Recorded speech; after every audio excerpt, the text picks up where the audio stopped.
I define happiness like I define most things. Everything has a narrative to it. There's a word associated with it that looks like another word, and we can learn so much from that. Happiness, and I think about haplessness, carefree, lighthearted, open-hearted.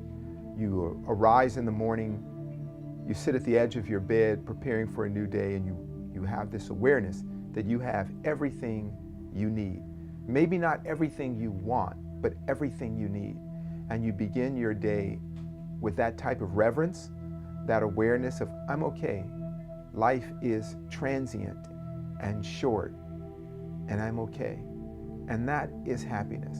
I look at happiness in the same way that the yogis described the most important of the rises and falls of emotion is to be content, to find that wonderful middle place. When we find that place, we can put a roof on our idea of success, we can put a floor on the idea of failure, and we can work upright in between the two.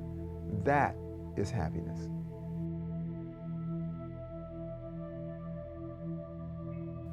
For far too many people, it's very difficult to achieve happiness, and it is often because, and more than likely because, purely of ignorance. I have many people that I work with from day to day that have achieved a very high level of material success, yet they are not happy. They're saying, once I get this other thing, I will be happy.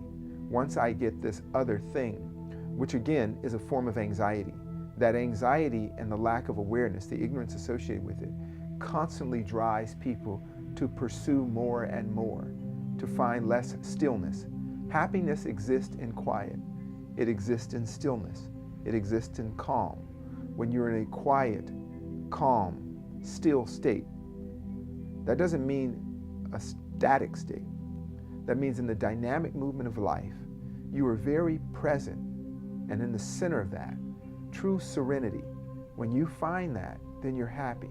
Most people have not found serenity, so they're chasing it, they're pursuing it.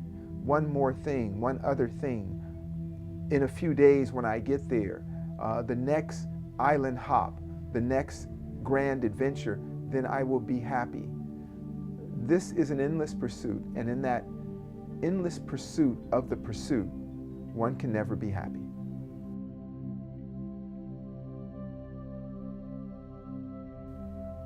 Here at Dharma, there's a philosophy that is shared and imported into everyone that we work with.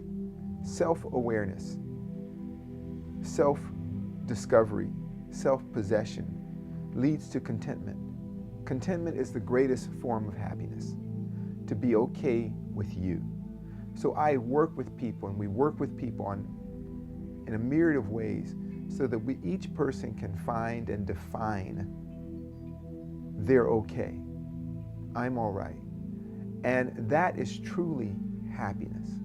When you can look at yourself and realize that this life is a very short journey, and each day that you experience and savor that life, each day you find quietness in your heart is a happy day.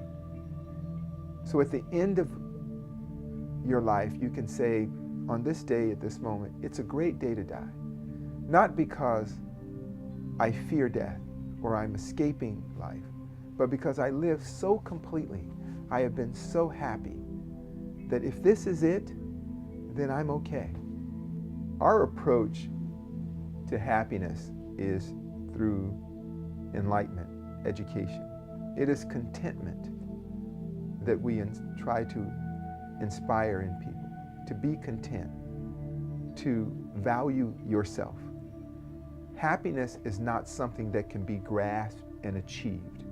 It is not some aggregate that you can hold on to, quantify, and say, okay, now I'm happy.